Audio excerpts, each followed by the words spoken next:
Okay. What do you see? This is your boy, huh? If you got a son. Can you see a handsome man? Huh? Your son, your child is a handsome boy in the making to be a handsome man. What else do you see? Who said that? Wow. You can see that? Do your kids lie? Do we lie? So to cover up, we just say white lies. Huh? Justify ourselves, white lies are okay. But don't we sometimes kind of put our children in a box? Once they told a lie, they are always a liar. Once they fail, they are always a failure. Once they stole something, they are always a thief. Okay, how you see your children, very important. If you keep on looking at your child in a negative light, you will have very negative response towards your child as well. You are likely to put your child down, okay?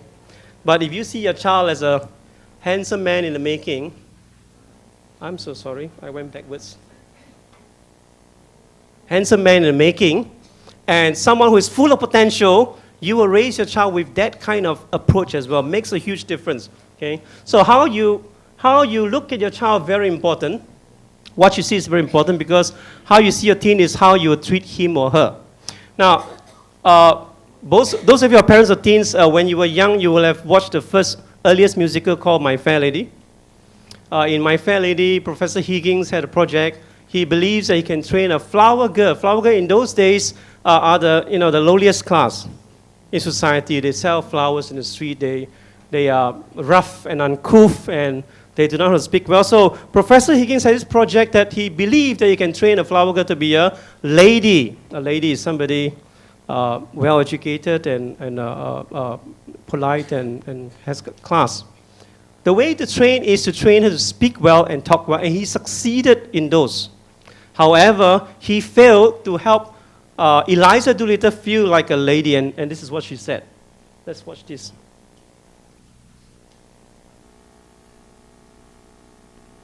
First. However did you learn good manners with my son around? It was very difficult. I should never have known how ladies and gentlemen behave if it hadn't been for Colonel Pickering. He always showed me that he felt and thought about me as if I was something better than a common flower girl. You see, Mrs. Higgins, apart from the things one can pick up, the difference between a lady and a flower girl is not how she behaves, but how she is treated. I shall always be a flower girl to Professor Higgins because he always treats me as a flower girl and always will. But I know I shall always be a lady to Colonel Pickering because he always treats me as a lady and always will. Colonel Pickering is his friend, huh? So the difference between a flower girl and a princess or a lady is not how she behaves, but how she is treated. There is so much truth in this, okay? So much truth in therapy. We call this the action is in the interaction. Have you ever noticed why you gravitate towards some bosses and you avoid the others? Huh? Some bosses come, you just siam, they call it siam, run away. Some bosses come, you just love to talk to them because they're so affirming and so warm, right? Now, similarly, how you treat your child can make a huge difference in how your child responds to you.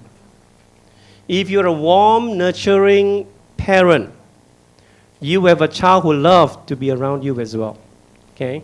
Now, there's a stage in life where they don't want to be around anybody. That's very normal, okay? Very normal. But by and large, those who are warm and nurturing are the ones that are closest to their teenagers. So how you treat your teenager is very important. So in solution-focused coaching, sometimes it's not that things have changed, but that you're seeing things differently. You see your child differently, okay? You see your child as someone who has a lot of worth, a lot of potential, a lot of resources. If only you look hard, you can find those, okay? You can find those.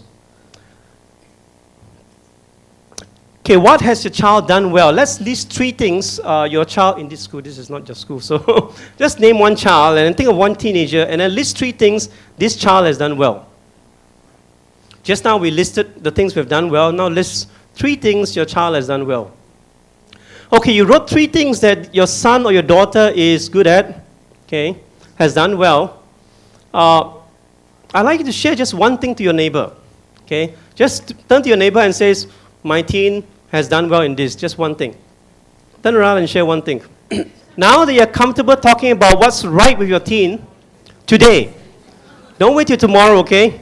Today, when you go back home, tell your teenager one thing in your list that you've noticed has done well. Okay, can you promise me that? Okay, when you do that, I want you to notice something. I want you to notice the facial expression of your teenager. Okay? Some of them is going to be very surprised and smile. Some of them will think you're crazy because that's not your normal way of talking to your teens. Huh? But in counseling, we say act better than you feel. The more you do it, the more natural it becomes. Even though your child may say you're crazy, inside them, they really appreciate the fact that you notice something good in them. The fact that you notice makes a huge difference. Okay, so share with the one next to you, and then today speak to your child positively. Solution-focused therapy come from this couple, Insu Kingberg, the main lady, and also the husband, Steve DeShazer. They are excellent solution-focused therapists. And she said this: always address people in their strengths. Always address people in their strengths. That's what solution-focused coaching does. Okay. One of the most important things to do in shaping, or rather giving your child confidence in life, is compliments. We are very skillful in catching our teenager do wrong. Now, in a teenage phase, if this is your modus operandi, your job is to catch your teenager go wrong and then correct that, nip it in the bud so that they won't do right. You're going to be very, very tired. Okay? In fact, this is what I tell parents of teenagers. One thing to do in a parenting teen stage is every day treat it as a new day of grace. Forget about what happened yesterday. If you add what happened yesterday and then the day before that and then last week and then last year, you will be so mad as a parent that you can't appreciate the child right in front of you. Okay? So one way to do that is for us to notice what's right with our children. And I've got this wonderful clip that talk about the power of affirmation.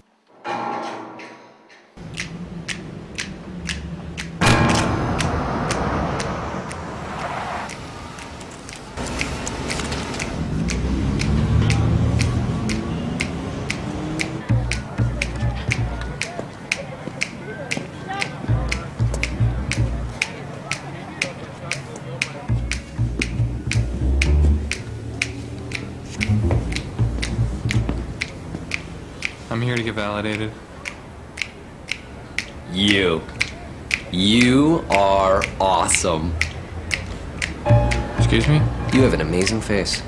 You've got powerful features, man. Anyone ever tell you that? No. Then listen. You look a little down.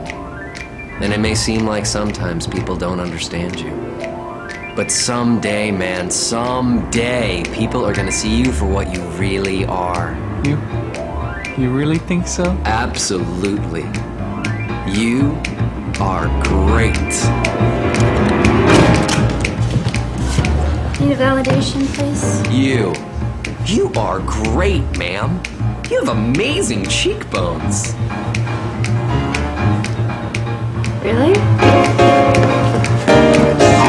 Sir, yes. We have a situation. Where? 6 months old. What the hell's going on? You've been through it. You know. You've had so much life experience that other people don't appreciate, but you know. Bless you, dear. They're not patronizing the shops. They're just coming to see him. Oh, sir. You're in great shape. You work out? Not for long. I do, actually, a bit. Yeah, thanks. Young man, we are running a business here, not a social club. That is a fantastic suit. It really flatters you. You think so? You guys work so hard. You are the backbone that keeps this place running. But I always felt like no one really appreciated us. Yeah, I mean, our jobs are so stressful, and it seems like most of the times people just don't see it. No, what you do is so important. You know, I bet the boss would love to meet you. You are great. You provide hundreds of jobs, sustaining hundreds of families. That's huge. That's so good to hear. Most times I feel like people don't recognize that. I'm just the big bad man on the hill. Not at all. You give. You know, I know some people who'd probably like to meet you. Mr. President, no matter what people say about you, you have still got a great golf swing. God bless you. You do. You have a fantastic mustache. I bet Burt Reynolds and Tom Selleck look at you and get envious. I'm not kidding. Thank you. You're welcome.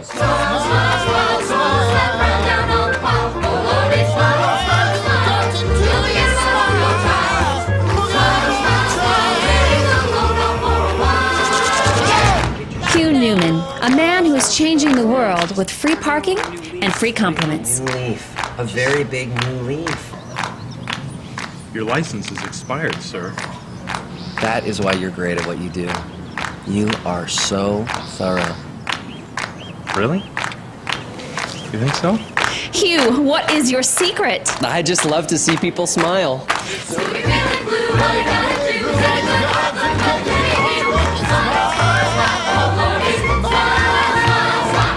It seems there is no one Hugh Newman cannot make smile. Next! Okay. Fantastic clip, huh? Now, your teens need to be validated. So when you go back home today, validate them, okay? Pick one thing good about them and tell them that they've done well and watch them smile. Compliments are powerfully affirming.